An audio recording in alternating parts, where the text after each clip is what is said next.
नमस्कार। मैं एक इंसिडेंट शेयर कर रहा था एक क्लास 12 के बच्चे का। और ये बच्चा ऐसा था जिसको मैंने 9-10th में भी पढ़ाया था और फिर वो 11th में चला गया, IIT JEE की तैयारी करने गया, तो मेरा उससे थोड़ा सा कम संपर्क रहा। अभी वो बच्चा क्लास 12 में IIT की तैयारी कर रहा है और कुछ दिन पहले ही उसके फादर का मेरे पास फोन आया कि वो मेरे से मिलना चाहते हैं। तो मैंने फोन पे उनसे पूछा, भाई क्या बात है? मैंने कहा सर, बच्चे को लेकर बहुत चिंतित हूँ, उसका पढ़ाई में परफॉर्मेंस उसकी अच्छी नहीं चल रही, उसके नंबर कम आ रहे हैं, तो मैं चाहता हूं कि एक बार आपसे मिल लें बच्चे। ठीक है। पेरेंट मेरे पास बच्चे को लेके आए, उसके मम्मी पापा दोनों आए और बच्चे आए मेरे पास और बातचीत चल निकली हमारी।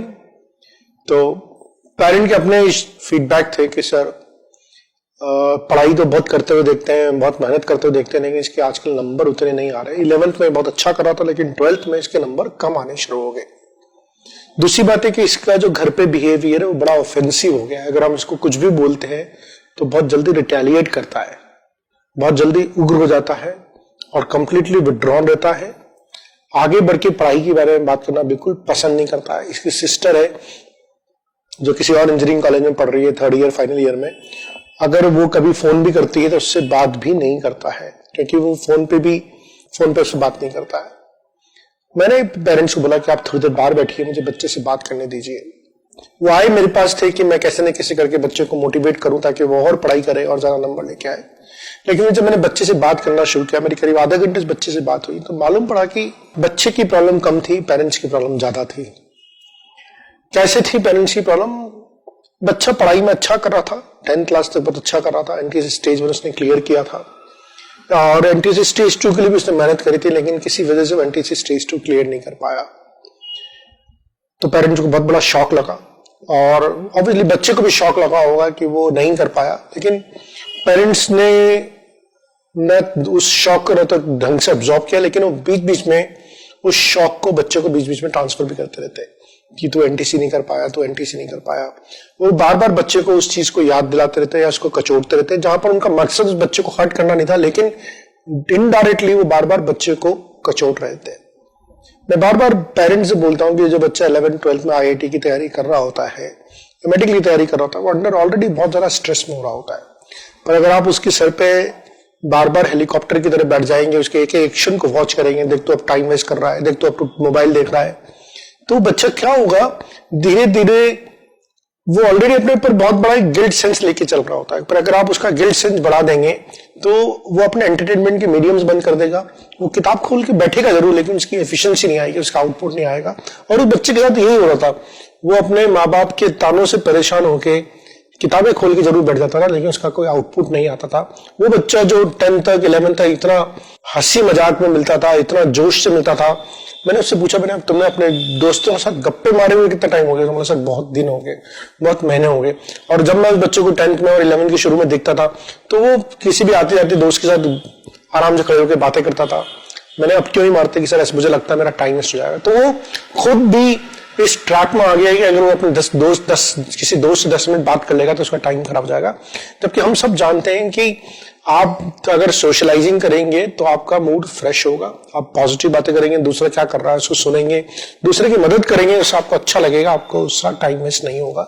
लेकिन वो बच्चा इतने ज्यादा प्रेशर में था कि वो उसको अपना टाइम वेस्ट मान रहा था। मैंने उससे पूछा, मैंने तुमने लास्ट मूवी कब देखी? उन्होंने सर महीनों हो गए, 6 महीने से ज्यादा हो गए मूवी देखे। तो बच्चे जो इतने ज्यादा स्ट्रेस में चल रहे हैं, इनको अपने एक चैनल चाहिए ताकि वो आउटफ्लो हो, अपना स्ट्रेस का आउटफ्लो हो। उसके लिए चाहे वो अपने दोस्तों से गप्पे मारना हो, चाहे थोड़ा बहुत देर टीवी देखना हो, या थोड़ा बहुत देर मोबाइल पे काम करना हो, या थोड़ी बहुत देर जाके मूवी देखनी है, कुछ आउटिंग करनी है, ये सब बच्चों के लिए बहुत जरूरी है जो स्पेशली स्ट्रेस में चल रहे हैं। कई बार हम पेरेंट्स लगता है कि हम बच्चे के एक एक मिनट की बहुत कीमती है, इसलिए उनके सिर पे बैठ जाते हैं। एक तो टाइम वेस्ट कर रहा है, तो ये करने से कुछ नहीं हुआ, तो इतना जरा सो क्यों रहा है? तो वो बच्चा बहुत ज्यादा स्ट्रेस में आ जाता है। दूसरी बात, कई बार पेरेंट्स को भी बहुत ज्यादा पीयर प्रेशर होता है।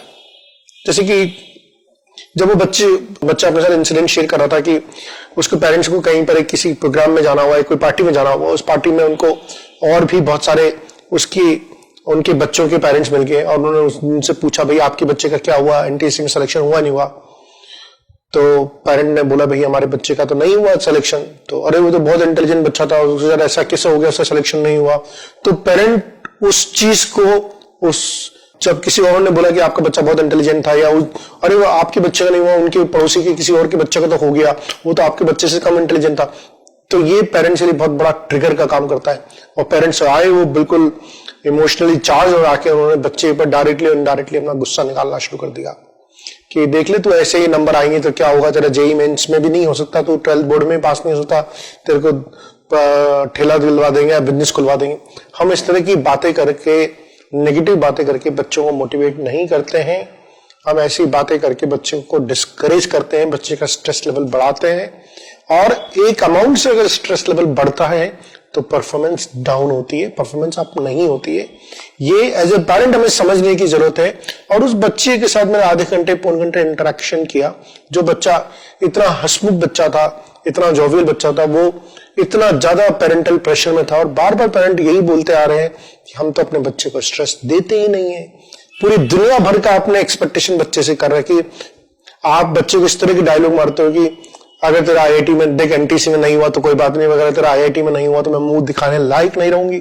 अगर आप इस तरह का स्टेटमेंट बोलते हो तो फिर इससे बड़ा स्ट्रेस आप और क्या दे सकते हो। तो हम क्या बच्चे से बोल रहे हैं, डायरेक्टली क्या बोल रहे हैं, इनडायरेक्टली क्या बोल रहे हैं, क्या कमेंट पास कर रहे हैं, किन लोगों से मिल रहे हैं, पर उसकी सारा का सारा जो फ्लो है वो बच्चे पर मत डालिए। आपको बहुत जुडिशियस होना पड़ेगा अपने शब्दों के चयन में कि आप बच्चे से क्या बात कर रहे हैं, कब बात कर रहे हैं। ये एक बड़ा क्रिटिकल टाइम है 12th, जहां पर बच्चे को बोर्ड देना है, जेईई मेंस देना है, एडवांस देना है, कोई बच्चे केईपैट दे रहे हैं, कोई बच्चे ओलंपियाड दे रहे होते हैं, और उसी समय टेस्ट में परफॉर्मेंस भी ऊपर नीचे चल रही होती है।